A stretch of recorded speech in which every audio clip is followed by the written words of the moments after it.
Good morning, everybody, and thank you for joining us. It's my pleasure today to introduce our speaker, Glorianna Davenport. Glorianna is a principal research associate and founding member of the MIT Media Lab, where she leads the Media Fabrics group. Trained as a documentary filmmaker, Glorianna has achieved international recognition in her work in digital media forms. Her recent work explores the emergence of a new paradigm we call the media fabric, a semi-intelligent organism consisting of a vast and evolving collection of media artifacts, structures, and programs that support our engagement in a meaningful way. Situated in and around modern communication networks, the media fabric beckons us into a diverse landscape of creative story potential that is synergistic with our imagination and integral to our everyday life. Glorianna has published many technology journals. She has presented and exhibited her work at many international symposia, conferences, and film festivals, and she has taught many media workshops and has served in an advisory capacity to several nonprofit and commercial organizations. I would also like to mention that our presentation today will be archived to the public for Google Video. So if you have any questions in the Q&A session that are Google internal, please wait till after the presentation. And without further ado, please join me in welcoming Glorianna Davenport.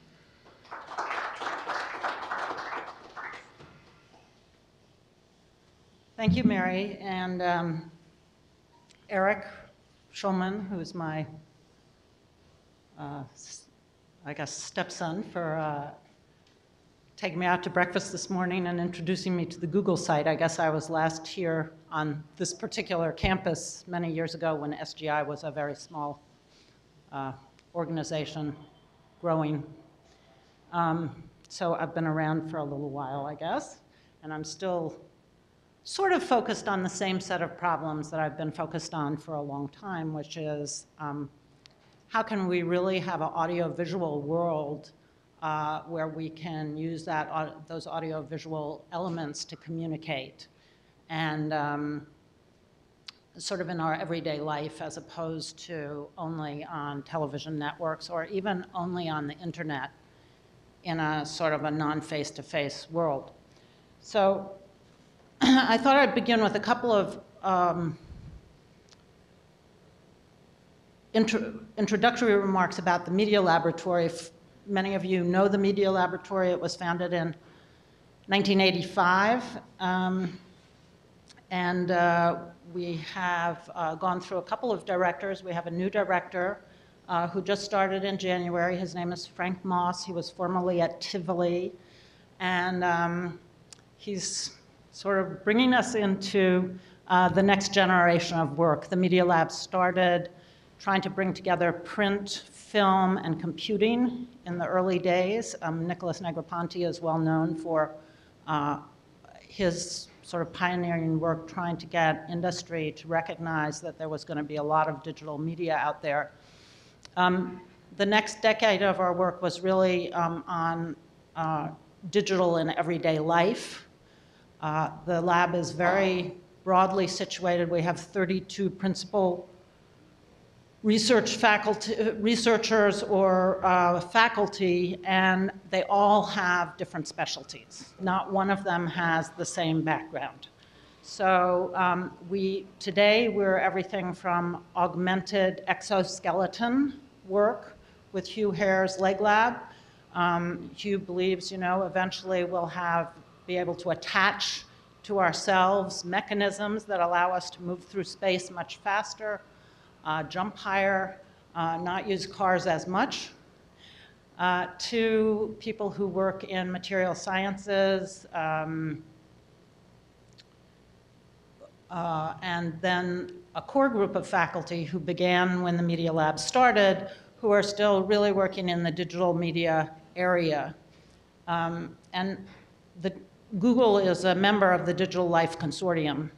So this means that you have access to all of our IP, you have access to any of the individual researchers at the Media Lab. If you care to have, if you find on the website something that interests you and you want to have a one-on-one conversation, or you want to get to something in our archive, you can do that as well.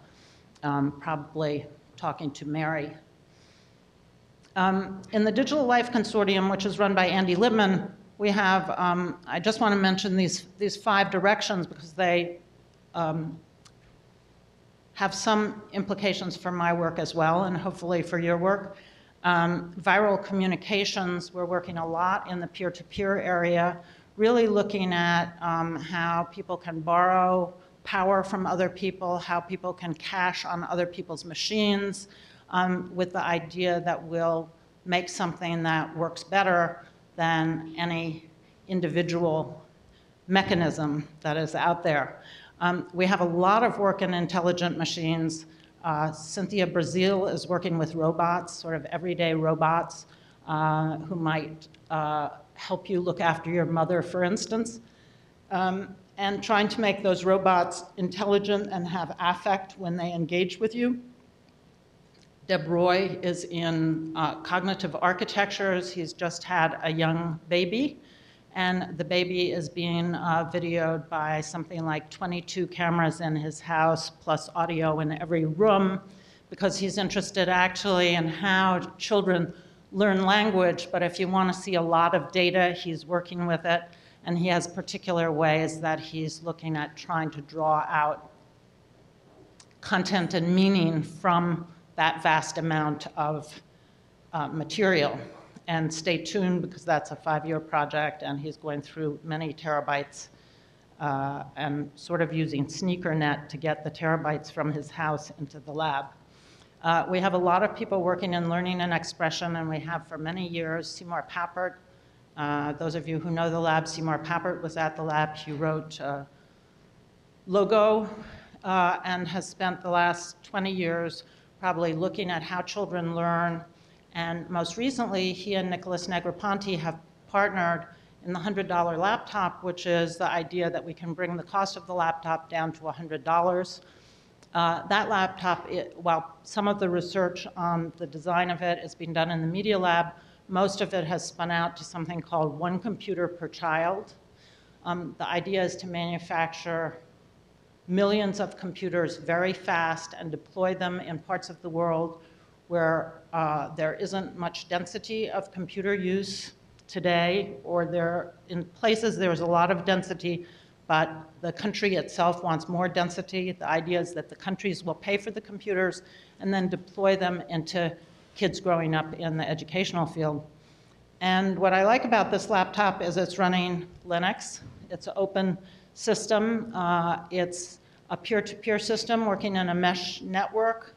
And so kids can collaborate with each other and only occasionally hit the internet. So it's maybe one of those few instances you'll see where there's a huge deployment where the internet is not the primary means of swapping material sort of in the short term.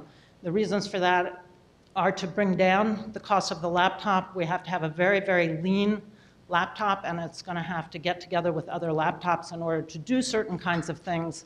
But it's also because a lot of the places we imagine it will be deployed may not have such easy access to the internet and certainly don't have the wealth to pay for connectivity that costs money.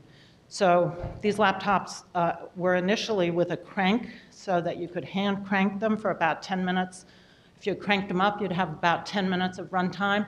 That's gone to some different designs for the energy generation, because the crank makes you not be able to do anything with the laptop while you're cranking, obviously.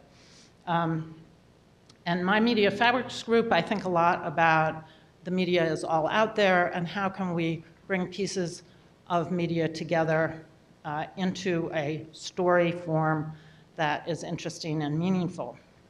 I meant to mention in the learning and expression piece, another big piece, and the piece I'll mostly talk about is the Common Sense Initiative in the lab, which is to grow a huge database of common sense, to use that common sense then to parse through content and be able to synthesize content from what the computer understands.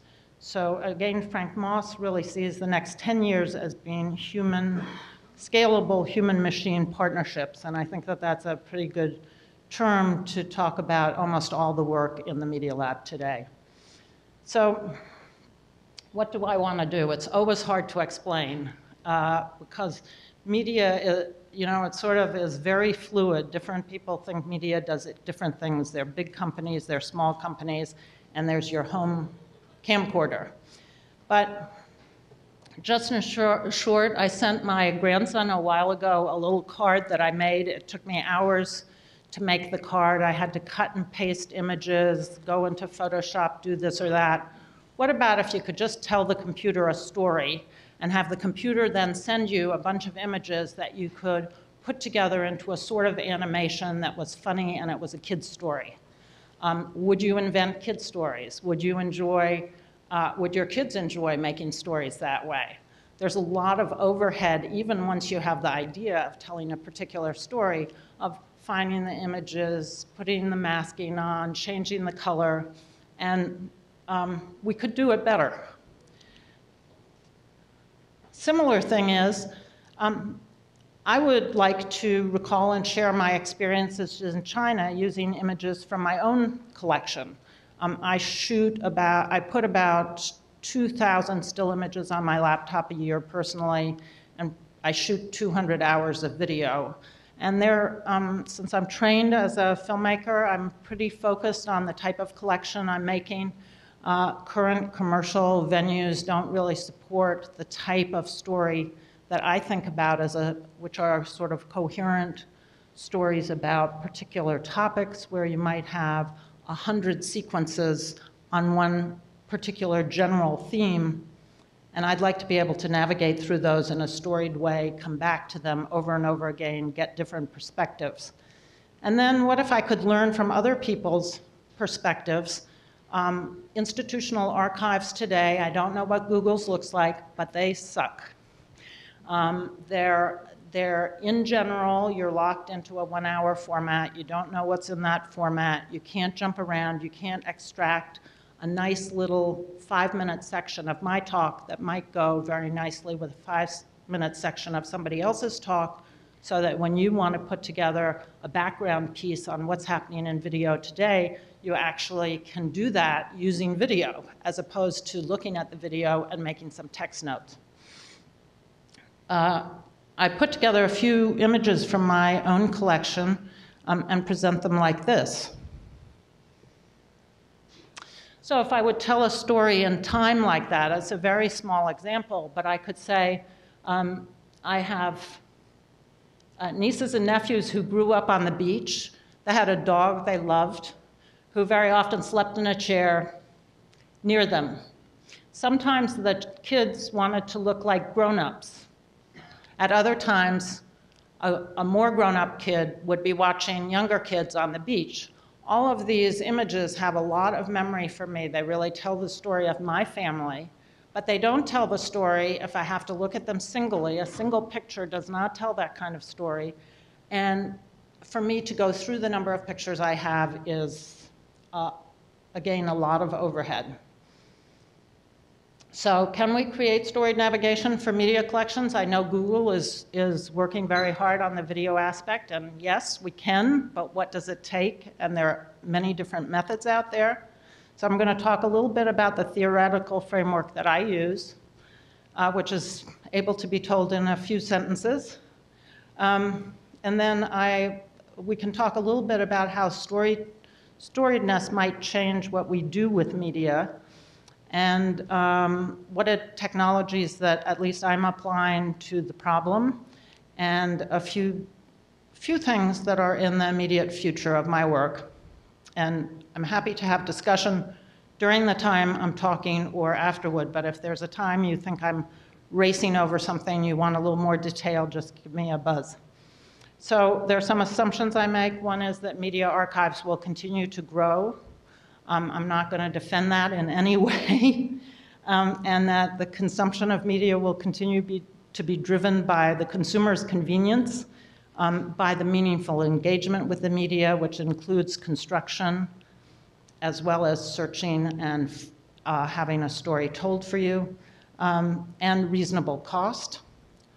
Again, I don't plan to discuss any of those, I just assume them.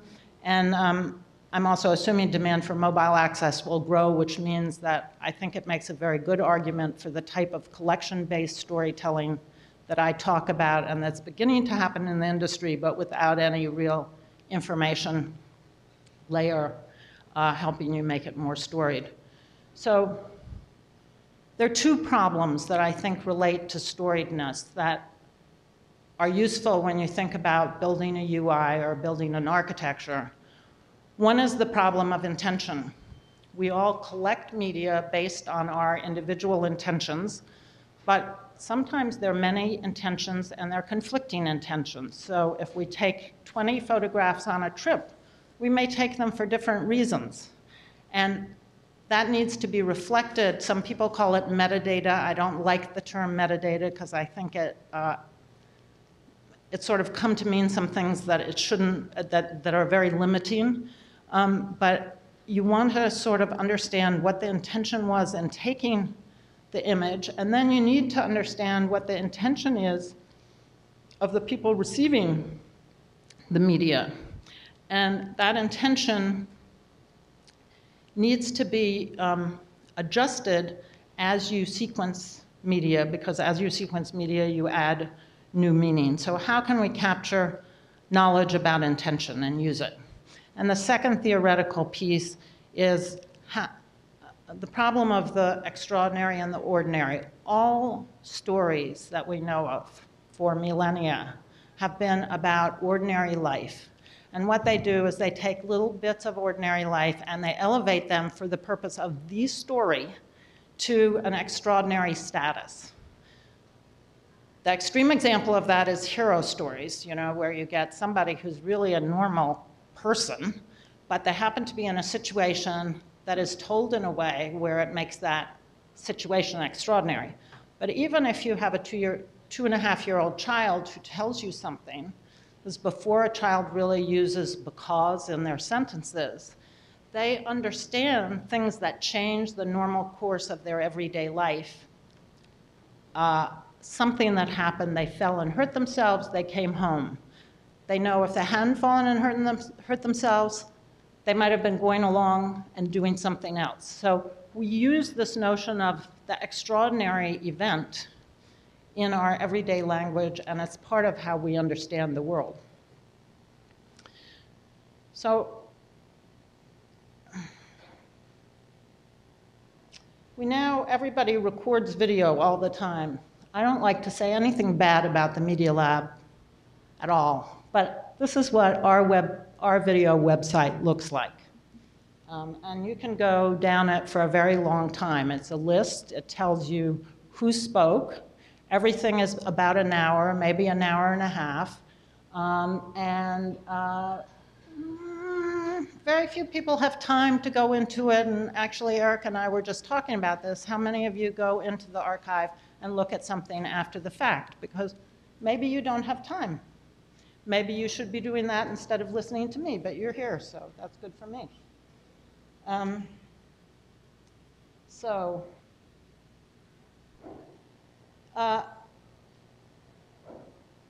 Because you are Google, you know what Google does online. I'm sure you also know what Flickr does online, but just I thought I would put a little Flickr up just as an example. So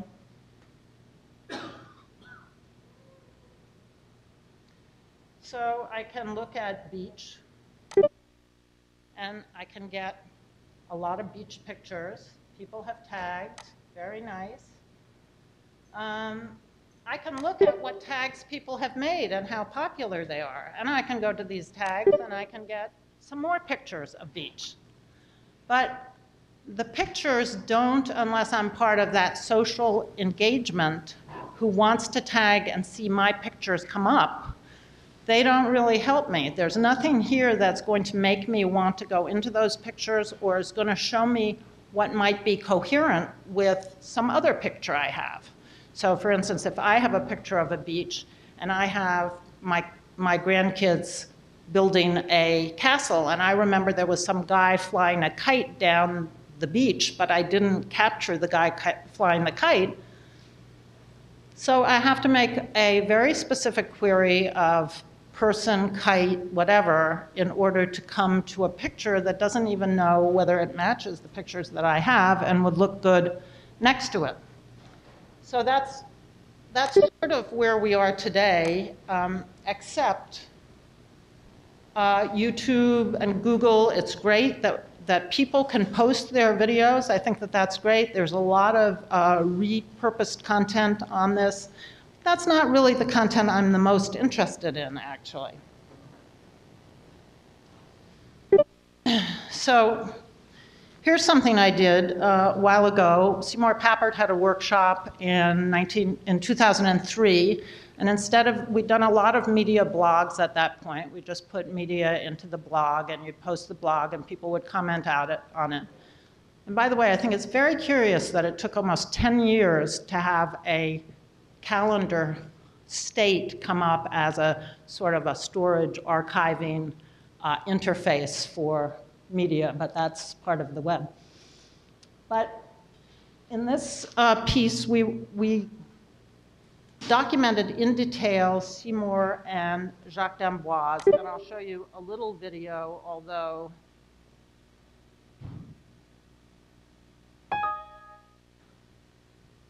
that was a really bad idea. It happened by accident the first day. You didn't see it. But someone went behind the screen, and So we that's saw silhouette, Jacques which d'Amboise. was wonderful. Actually, several were playing with shadows, saying it's We're going to do they that, could, but that's on Saturday. We'll on play. Saturday we'll play with those things we do. But this basically is, if we can get the music, the lighting, and these things with the dancers activated, that's going to take so much time. Okay, I'm going to just pause that, and I apologize for that. I didn't realize that I had a click in it. But there are about 250, 300 of these sequences that document the 12-day workshop in great detail.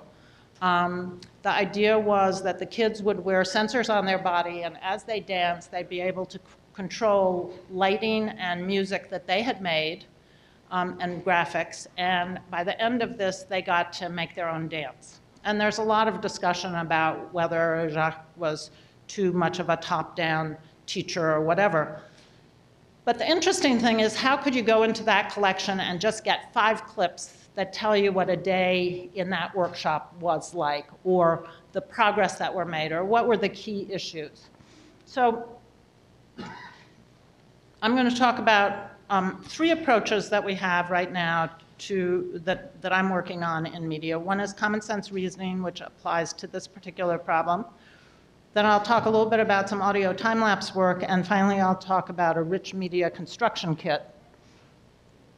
And so in about 2001, Kush Singh, who was for a very short time faculty at our lab, developed something called Open Mind. And Open Mind, the idea was that everybody in the world could use the web to put in common sense, because otherwise, how are we going to get all of this all these things that everybody knows, but the computer doesn't know? So at the same time, my student Barbara Berry was thinking about, well, what if you're a documentary filmmaker in the world? Could we use this common sense back the other way and give you a suggestion about what to shoot?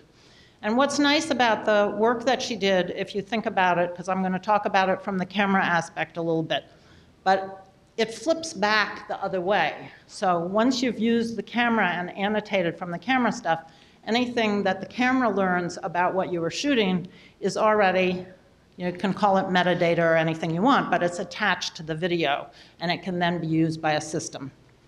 So the camera looked like this. It was a Sony camera with a computer. And when you'd taken a shot, you annotated the shot as briefly as you wanted to. And the system used 2 resources. One was OpenMind ConceptNet, which is a set of concepts. So you can look at this and you wake up, and where do you wake up? You wake up in bed. What was the last sub-event to get out of bed?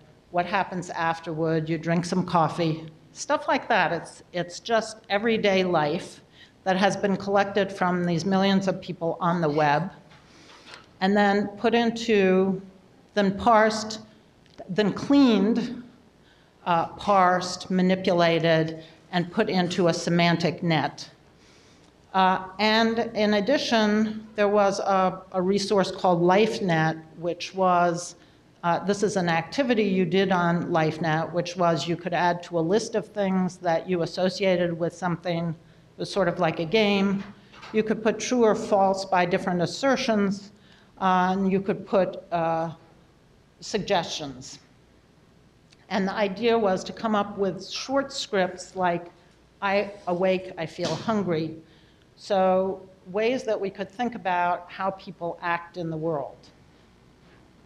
She went out and filmed some marathons and used the camera. And so the camera was then suggesting to her, given what she said was happening, what were other things that might happen that would move her story along? If she saw runners who were exhausted, the system might tell you that runners get hypothermia, they need to be warmed at the end of their run, runners celebrate at the end of the run, and so on. It turned out we had a lot of information in the network on marathons. So it was a very clunky first step. And one of the things we discovered was that the concept net was really too low level to use well. So she's gone on to build something called StoryNet, which is just going into its second phase, to have people actually build little stories on the web that are little sequences. And as we get many sequences, we can use them to think about what is this story that you're describing over here like. We also made a comic kit. This was kind of fun. People, what we hoped was people would make these comics, and the common sense system would propose to them different things in the world that they might manipulate given the story that they were telling. So in this case, you have a happy person who has found a seed, and then the system goes and says, well, what are you likely to do with a seed? And one thing you might be likely to do is pick it up before you plant it. And it's a type of system that suggests things within the common sense, and as you grow out the story that you're telling, common sense learns from you. So it's a two-way story. When Barbara looked at the row ballet situation, she also just theoretically parsed how it might work if we had a strong story net to bring out multiple clips. And today I'm working with a student, Edward Chen, and his idea is that you put a story in and you get a story out. Now, I'm not sure that this is a good way to go because you don't know what's in the collection. If you know a little bit what's in the collection or have some expectation, it might be a reasonable way to go in the UI. In this case, we type in Jacques makes a dance, and we get back. Now, each of these clips that we put into the blog that I didn't say before, we described with a very short amount of text. So the system is using that short amount of text that we put in, and it's very little. Consumers do not like to annotate stuff unless it's sort of in a game form.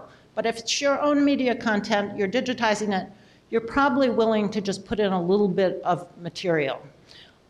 We have some other work that we're doing in the common sense area that assumes that we can pull from your emails and your calendar and other ways of getting that. But I think you might not mind putting a little piece of text in. So in this case, once you've started, in the first case, Jacques makes a dance, the system goes in and sees what might it find about making a dance. And in fact, it doesn't know anything about the main character, so it gives you lots of examples of different people who are making dance. You can go on and select one of those and then make a new line. And so you're sort of building a story with the system. This is promising. It's not yet ready for prime time. There are a lot of issues, like I said, how do you know what story to make? But it's a start. Okay, we'll switch gears a little bit. Another project I'm working on has to do with the idea that there's a lot of work that assumes if we take data like of this room, So there's a lot of things that happen in this room, and somehow you could make a story out of it. How do we do that? If you really have everything that happens in this room for 24 hours. This is sort of like the Deb Roy problem, although Deb Roy is trying to look at how a child learns language. My student is looking at how do you design objects that have this capability just because you can. So a lot of people get down and they say, well, why do you want an object that's recording audio and making a history of itself? Well, she derives from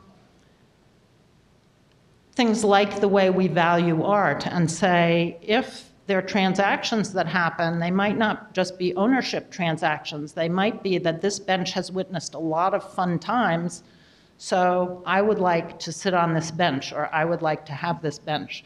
Right now, she is working on a bench. It's about the 4th project she's done. She assumes lots of things happen on the bench.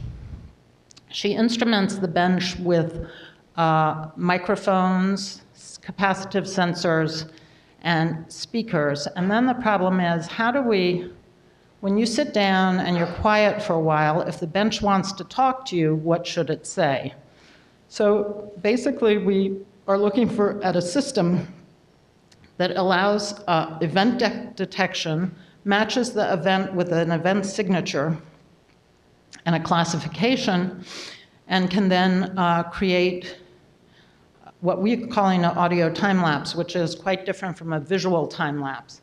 So I'll just play these in sequence so you can get a little flavor of this.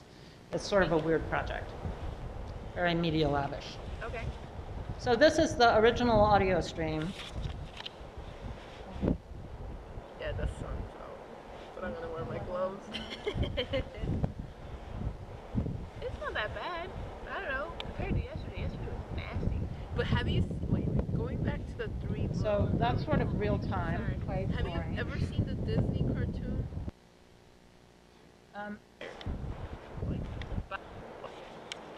You notice a lot of the there you go. So this is the machine just taking Oh, it had a store. several milliseconds, I went to set up, but just a lot of a certain amount of time.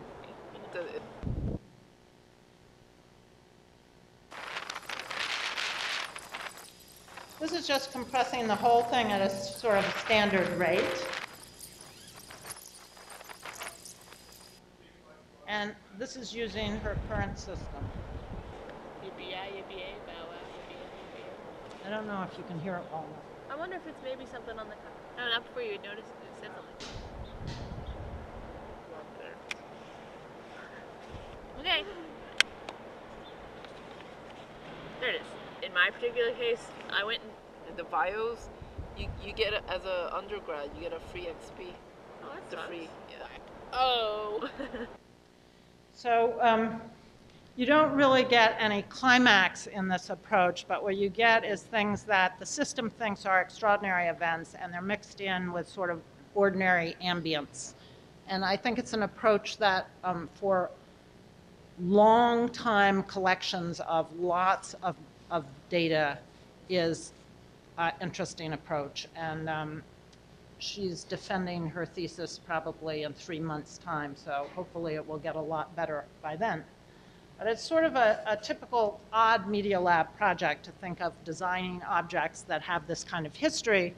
The audio time-lapse piece has implications for any kind of video recording where you want to go into the audio track and actually cut from the audio track. The last piece I wanted to show you was sort of what we're doing in media construction kits. So this is called Confectionery. It's a drag and drop interface on the web that allows you to upload movies, images, audio, and create graphics and text, and put those together, and the system creates a flash file for you. And the publication environment allows each piece of media you put up to be tagged with what is called the Creative Commons. We're using the Creative Commons license. So you can say who can use it, you can say where it came from, who can use it, And behind each piece of media, you'll be able to look for that. So that starts to get at this problem that everybody wants to protect their media. It doesn't quite get at the problem because NBC or Warner Brothers are still not going to love you if you clip some of their sound file of some voice and put it over some other type of content. The other thing this web environment does is it allows people to mentor other people in telling a story. And so you can have a very private place to build your story before you let it out into the general world. And so some people will have access to the staged version of the story as it goes along. And hopefully this will play a little bit better. Let me just get rid of some of this.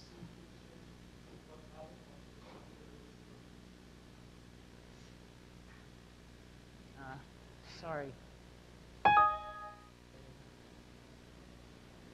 Okay. So I'm going to show you. Project Save has an internship program for high school and college students who love history and photography. And our students are best qualified who have neat handwriting, are detail-oriented, and who also love learning by looking at old photos.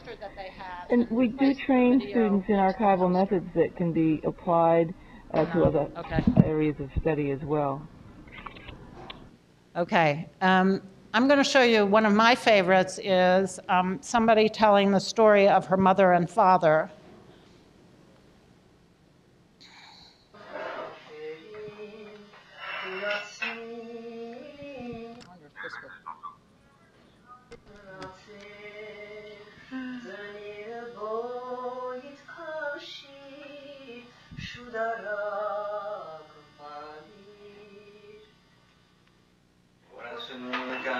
Faut que je me rappelle la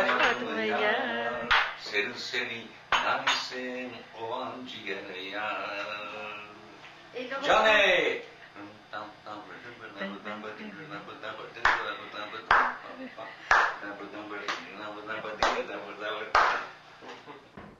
So in that piece, we're trying to break up the frame. This is my brother, me, my father, my mother. This photo is taken in Armenia, 1993. This is a good picture. I love it.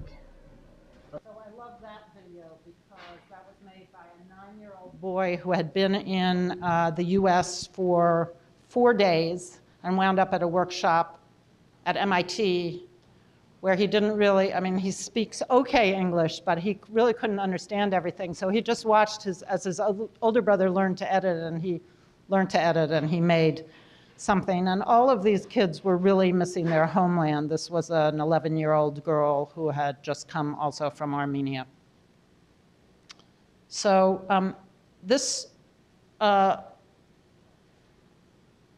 environment is shortly going to be live, I think within about a month, for anyone to use. And then in particular, we're going to use it within the Armenian community to look at whether we could build a people's history, whether there'd be enough interest of people to put in their life stories, and for other people to build pathways on top of that. So rather than have a historian, which is the typical way histories are written, is you have a single person, they look at events, they tell you how it was, to have everybody contributing to how they see something, and then use an ability of other people to make pathways through that content and say, this is how I see this collection. Which, if it works, and you know, you never know, will be, I think, pretty exciting. So, so I want to just mention a couple of things in what's next. I just mentioned the confectionery is going to go live fairly shortly.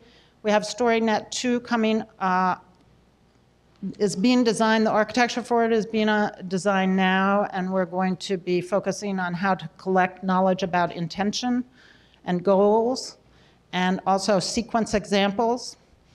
And then finally, the $100 laptop has a particular issue, and the $100 laptop, I put them up like this. I see I made a little mistake in the Photoshop this morning, but rather than thinking of them as one machine, it's much more interesting if you can kind of conceive them as sort of connected hubs of machines, where people in a particular neighborhood or region are thinking and sharing things together, trying to solve problems. One of the issues that it's raised is if we deploy many, many of these, how do we help people not get stuck? Or actually help them break out of some idea that they how do we get them to a new idea for something? And to give you an example of that, David Cavallo, when he was working I guess it was when he was working in Thailand, he was doing a workshop with some kids, and there was a girl who had to go home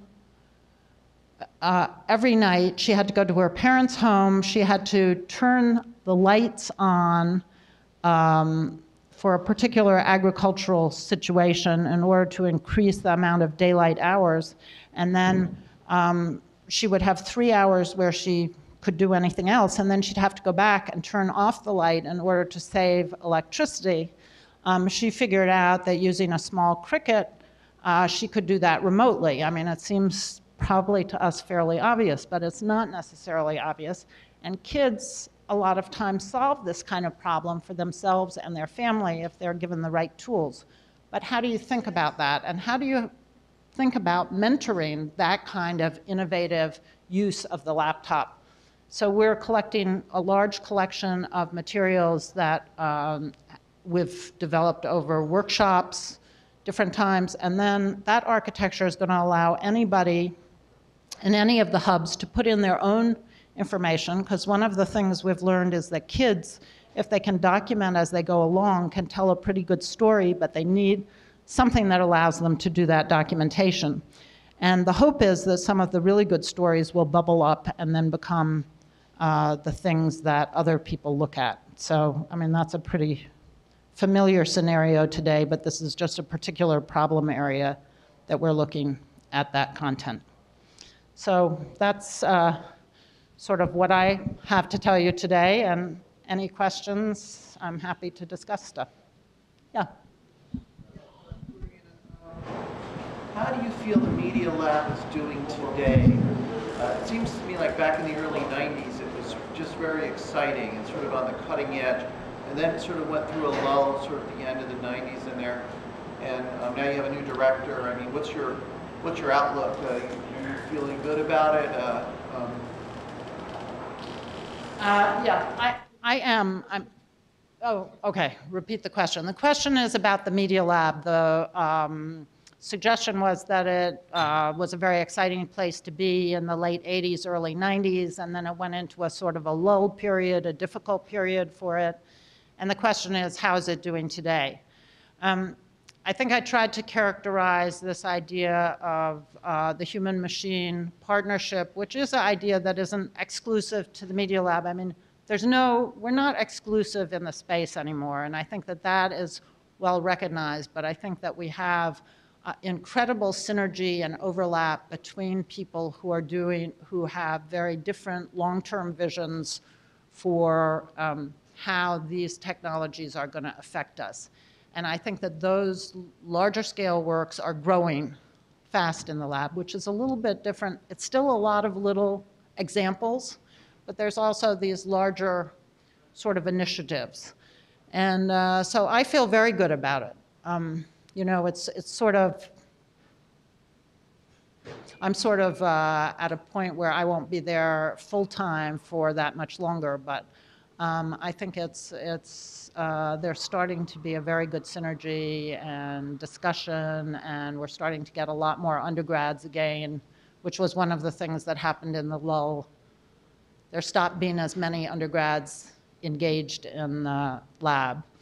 And I think Frank's doing a great job in getting us to talk to each other. So it's hard. I think it's a stay tuned situation, and certainly being at this institute or this company right now is a fabulous place to be. I mean, it's a very, very exciting time in a company that's really changing how people are using media and what it means to put this next generation of media together. I was telling Eric, actually, that I do a little bit of work in New Orleans. I've been connected with New Orleans for a long time. And what I'm doing now is trying to have kids design the urban environment or be part of that design process, because otherwise they're even totally out of the political process. It's pretty much of a disaster down there right now, just simple story. And you know, we're working with an architecture firm that uses SketchUp. So I knew that Google had purchased SketchUp, and all of a sudden I see SketchUp with Google Earth. Wow, that's really a fun, new, different way to think about building media environments with pretty easy to use tools. So those aren't going to be the type of projects you're going to see come out of the lab today. I think the common sense effort in the lab, if we can really pull that together, and it's something that I'd like to talk more to Google about, because I think it's really a very promising way to look at meaningful story building. What's your name? Bob Lowe. Okay, it's from Google News, and he's saying there are lots of people building news stories, and then there are people responsible for trying to get those stories into a common framework, and wouldn't it be really great if there was a common framework, and how might you go forward? And I think that that's a type of problem that the lab, that getting a dialogue going with the lab becomes really interesting, because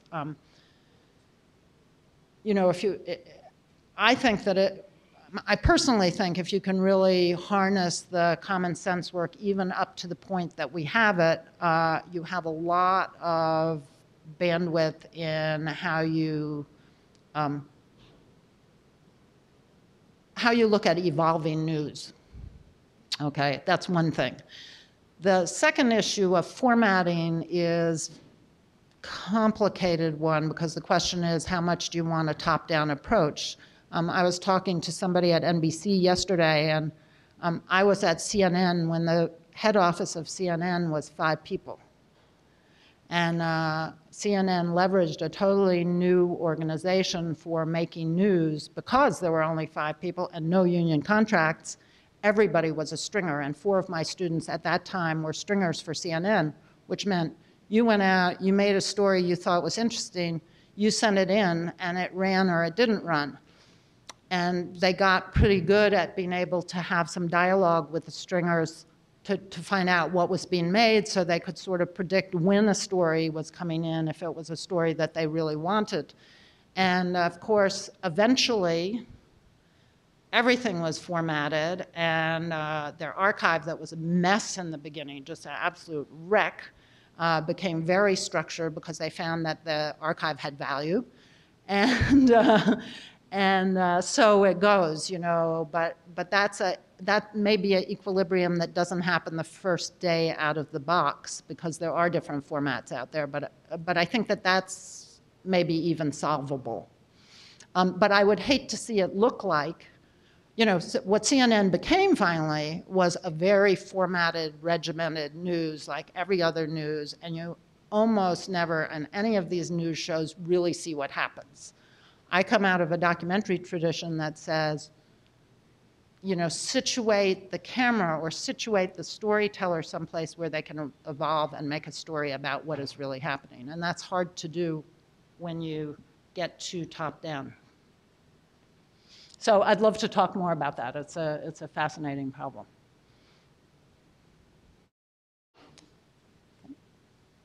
Any other?